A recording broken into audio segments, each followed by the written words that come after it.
తులారాశి వారికి స్నేహితులతోటి అకారణంగా కలహాలు ఏర్పడే అవకాశం ఉంది. ప్రయాణాలను కూడా ఈరోజు వీరు వాయిదా వేస్తారు. ప్రతి పనిలో కూడా శ్రమ అధికమవుతుంది. కొన్ని ముఖ్యమైన కార్యక్రమాలు హఠాత్తుగా విరమిస్తారు. పుణ్యక్షేత్రాలు కూడా ఈరోజు వీరు సందర్శిస్తారు.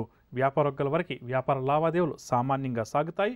ఉద్యోగ వర్గాల వారికి ఒత్తిడులు మరింతగా పెరుగుతాయి. పారిశ్రామిక సాంకేతిక రంగాల వారికి ఆటుపోట్లు ఎదురవుతాయి. సినీ కళాకారులకు కూడా కొంత గందరగోళంగానే గడుస్తుంది. విద్యార్థులకు కూడా ఈరోజు ఒడిదుడుకుల మధ్య గడుస్తుంది.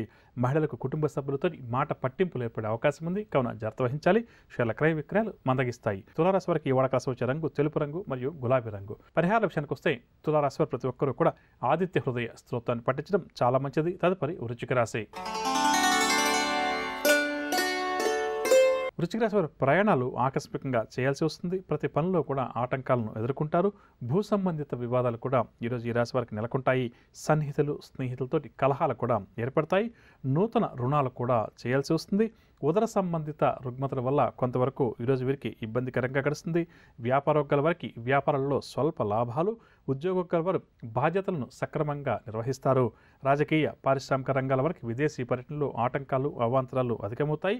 సినీ కళాకారులకు కూడా కోరుకున్న అవకాశాలు దూరమవుతాయి. విద్యార్థులకు కూడా ఈరోజు కాస్త నిరుత్సాహంగానే గడుస్తుంది. మహిళలకు కూడా కొంత గందరగోళం తప్పకపోవచ్చు. షేర్ల క్రయ విక్రయాలు అంతగా లాభించవు. వృశ్చిక రాశి వారికి ఇవాళ కలిసి వచ్చే రంగు తెలుపు రంగు మరియు గులాబీ రంగు. పరిహారాల విషయానికి వస్తే వృశ్చిక రాశి వారు ప్రతి ఒక్కరూ కూడా గణపతిని పూజించడం చాలా మంచిది. తదుపరి ధనురాశి. ధనురాశి వారు బంధువులను అకస్మాత్తుగా కలుసుకుంటారు. ఇంటిలో శుభకార్యాలపై చర్చలు కూడా కొనసాగిస్తారు. ఆర్థిక పరిస్థితి కూడా ఈరోజు వీరికి కాస్త మెరుగ్గానే ఉంటుంది. పెండింగ్లో ఉన్న కార్యక్రమాలన్నీ కూడా పూర్తి చేస్తారు. జీవిత భాగస్వామి సలహాలు కూడా ఈరోజు ఈ రాశి వారు స్వీకరిస్తారు. వ్యాపార వర్గాల వారికి వ్యాపారాలు సంతృప్తినిస్తాయి. ఉద్యోగ వర్గాల వారికి ఇంక్రిమెంట్కి సంబంధించిన సమాచారం చేతికంతుంది. పారిశ్రామిక రాజకీయ వర్గాల వారికి కూడా విదేశీ ఆహ్వానాలు అందుతాయి. సినీ టీవీ కళాకారులకు అప్రయత్నంగా కొన్ని అవకాశాలు దక్కుతాయి. విద్యార్థులు కూడా ఈరోజు సంతోషకరమైనటువంటి సమాచారాన్ని అందుకుంటారు. మహిళలకు కుటుంబంలో ఎనలేని గౌరవం దక్కుతుంది. ఆరోగ్యం కూడా కొంతవరకు మెరుగుపడుతుంది. షేర్ల క్రయ విక్రయాల్లో మంచి లాభాలు. ధనురాశి వారికి ఇవాళ కలిసి వచ్చే రంగు ఎరుపు రంగు మరియు గులాబీ రంగు. పరిహారాల విషయానికి వస్తే ధనురాశి వారు ప్రతి ఒక్కరూ కూడా శ్రీ నరసింహస్వామి వారిని పూజించడం ఈరోజు చాలా మంచిది. తదుపరి మకర రాశి. మకర రాశి వారికి కుటుంబ సమస్యలు బాగా వేధిస్తాయి. భూ సంబంధిత వివాదాలు ఏవైతే ఉన్నాయో క్రమేపీ తీరుతాయి. విలువైన వస్తువుల విషయంలో ఈరోజు ఈ రాశి వారు కొంత జాగ్రత్త వహించాలి. ప్రయాణాలను కూడా ఈరోజు వీరు ఆకస్మికంగా చేయాల్సి వస్తుంది. బంధువర్గం వారి నుంచి కొన్ని అపవాదాలు కూడా ఈరోజు వీరు ఎదుర్కొంటారు. వ్యాపార వర్గాల వారికి వ్యాపార లావాదేవీల్లో అధికారుల నుంచి కొన్ని గట్టి సమస్యలు ఎదురవుతాయి. ఉద్యోగ వర్గాల వారికి ఉద్యోగాల్లో ఊహించినటువంటి మార్పులు చేర్పులు. పారిశ్రామిక సాంకేతిక వర్గాల వారికి కూడా ఈరోజు నిరాశజనకంగా గడుస్తుంది. సినీ కళాకారులకు కూడా ఒడిదుడుకులు ఎదురవుతాయి. విద్యార్థుల కృషి ఫలించే అవకాశాలు ఈరోజు అంతగా లేవని చెప్పవచ్చు. మహిళలకు కుటుంబ సభ్యుల నుంచి తీవ్రమైన విమర్శలు ఆరోపణలు ఎదురవుతాయని చెప్పవచ్చు.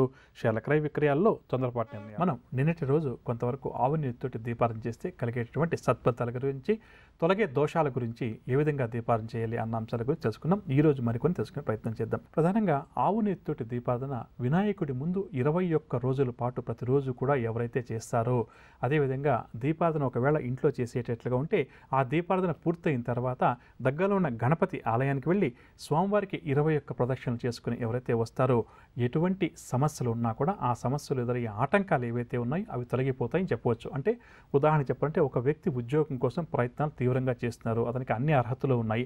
అయినా సరే గ్రహదోషాల వల్ల ఉద్యోగం లభించడం లేదు. ఇంటర్వ్యూల దాకా వెళ్ళి ఆగిపోతున్నాయని చెప్పి అనుకుందాం. అదేవిధంగా అవివాహితులు వివాహ ప్రయత్నాలు చేస్తున్నారు. ఇదే విధంగా వారు వివాహం కోసం ప్రయత్నాలు గట్టిగా చేస్తున్నప్పటికీ అర్హతలన్నీ కూడా వారికి ఉన్నప్పటికీ కూడా ఏంటంటే వివాహ ప్రయత్నాల్లో ఆటంకాలు వస్తున్నాయి. ప్రధానంగా ఇక్కడ నేను చెప్పదలుచుకున్న విషయానికి వస్తే మనకు అన్ని అర్హతలు ఉండి కూడా కొన్ని సందర్భాల్లో మనం కోరుకునే కోరికలు మనకు గ్రహదోషాల వల్ల తీరవని చెప్పవచ్చు. మరి అటువంటి గ్రహదోషాలు తొలగిపోవడానికి 21 రోజుల పాటు స్వచ్ఛమైనటువంటి ఆవు నీతితోటి గణపతి ముందు దీపారాధన చేయాలి. దీపారాధన చేసిన తర్వాత దగ్గరటువంటి వినాయకుడి ఆలయానికి వెళ్ళి స్వామివారికి 21 ప్రదక్షిణలు చేసుకోవాలి. అంటే ఇంట్లో దీపారాధన చేసి ఆ తర్వాత ఆలయానికి వెళ్ళి ప్రదక్షిణలు చేసుకోవాలి. ఆ తర్వాత గణపతి స్తోత్రం ఏదైతే మనకు అందుబాటులో ఉంటుందో అదే స్తోత్రాన్ని ప్రతిరోజు కూడా కనీసం 3 సార్లు తక్కువ కాకుండా పఠించాలి. అంటే మినిమం 3 మాటలు అని చెప్పవచ్చు. ఆ తర్వాత మన ఇష్టం, మన శక్తిని బట్టి ఎంతన్నా కూడా పెంచుకోవచ్చు. ఈ విధంగా చేస్తే తప్పకుండా కూడా మనకు పనులన్నీ కూడా త్వరితగతిన పూర్తవుతాయి. కార్యక్రమ కార్యక్రమాల్లో ఏవైతే ఆటంకాలు కానీ అడ్డంకులు కానీ ఉన్నాయో అవన్నీ కూడా తొలగిపోతాయని చెప్పవచ్చు. ఇక అదేవిధంగా అమ్మవారి ఆలయాల్లో మనం చూస్తుంటే ఎక్కువ కూడా రాహుకాల దీపం పెడుతుంటాం. అంటే ఏంటంటే నిమ్మకాయ డొప్పలు ఉంటాయి కదా, వాటిలో ఆవు నెయ్యితోటి దీపారాధన చేస్తుంటాం. ప్రధానంగా ఏంటంటే మంగళవారం రాహుకాల సమయంలో కానీ లేక శుక్రవారం రాహుకాల సమయంలో కానీ ఎక్కువ కూడా ఈ విధంగా దీపారాధన చేస్తుంటారు. ఆ దీపారాధన చేసే సమయంలో ప్రధానంగా ఏంటంటే ఆవు నేతిని ఉపయోగించడం వల్ల, అంటే నిమ్మకాయ డొప్పల్లో ఏదైతే రాహుకాల దీపం పెడతామో దానికి మనం ఏంటంటే ఉపయోగించే తైలం ఏదంటే ఆవు నేతితోటి మనం దీపం వెలిగించాలి. ఈ విధంగా చేస్తే ప్రధానంగా ఏంటంటే కుజదోషం వల్ల ఎవరికైతే వివాహ ప్రయత్నాలు ఫలించక ఇబ్బంది పడుతున్నారో, వివాహ కారకుడైనటువంటి గ్రహం శుక్రగ్రహం కానీ లేదా గురుగ్రహం శుభకార్యాలు నిర్వహించడానికి గురుగ్రహం తప్పకుండా మనకు అనుకరించాలి. ఆటంకాలు ఏవైతే ఉన్నాయో లేదా జాతక చక్రంలో ఒకవేళ రాహుగ్రహ దోషం వల్ల కూడా వివాహ ప్రయత్నాలు ఫలించక ఇబ్బంది పడుతున్నారు అంటే ప్రధానంగా కుజదోష తీవ్రత తగ్గడానికి, వివాహ ప్రయత్నాలు త్వరితగతిన ఫలించడానికి, అంటే గ్రహ దోషాల వల్ల కలిగే ఆటంకాలు తొలగిపోవడానికి ఆవు నెయ్యితోటి రాహుకాల సమయంలో దేవి ఆలయాల్లో అంటే అమ్మవారి ఆలయాల్లో దీపారాధన చేయాలి. మంగళవారం అయితే రాహుకాలం 3 నుంచి 4 గంటల 30 నిమిషాల వరకు ఉంటుంది. అదేవిధంగా శుక్రవారం అయితే ఉదయం 10 గంటల 30 నిమిషాల నుంచి 12 గంటల దాకా ఉంటుంది. ఈ విషయం మన ప్రేక్షకులకు అంటే రాహుకాల సమయం అంటే ఇది అందరికీ తెలిసిన విషయమే కాబట్టి ఈ విధంగా దీపారాధన చేయాలి.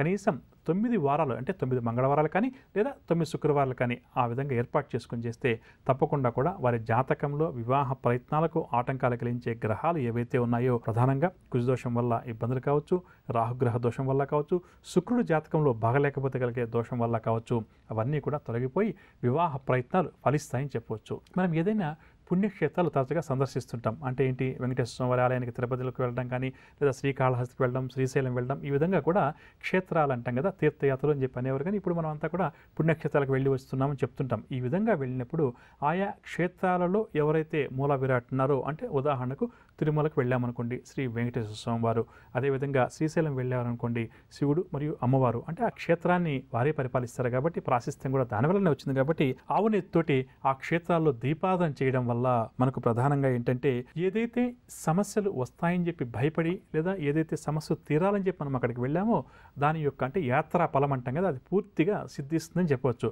కాబట్టి మన ప్రేక్షకులకి మీదట ఎవరైతే తీర్థయాత్రల కోసం వెళ్తుంటారో, జనరల్గా ఏంటంటే మనం అందరూ సంవత్సరానికి ఒకసారి కానీ 6 మాసాలకు ఒకసారి కానీ ఇలా వెళ్తుంటాం కదా, అక్కడికి వెళ్ళినప్పుడు మర్చిపోకుండా మనం గుర్తుంచుకోవాల్సింది ఏంటంటే ఆవు నేతితోటి ఆ క్షేత్రంలో ఎక్కడ వీలుంటే అంటే మనకు అక్కడ వాళ్ళ ఆలయం వారు ఎక్కడైతే ఏర్పాటు చేశారో అక్కడ వెళ్ళి దీపారాధన చేయాలి.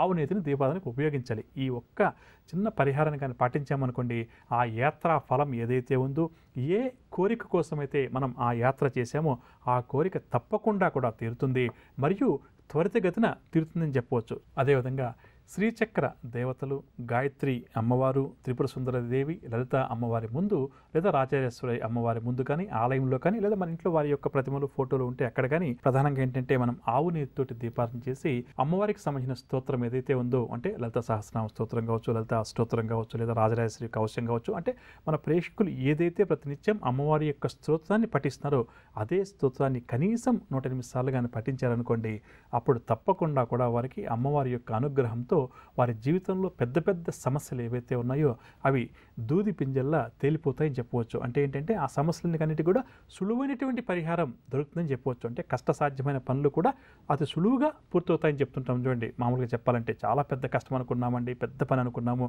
కానీ భగవంతుడి ఆశీర్వచనంతో మాకేమైందంటే ఆ కార్యక్రమంలో ఎటువంటి ఆటంకాలు లేకుండా పూర్తి చేశామని చెప్తుంటాం.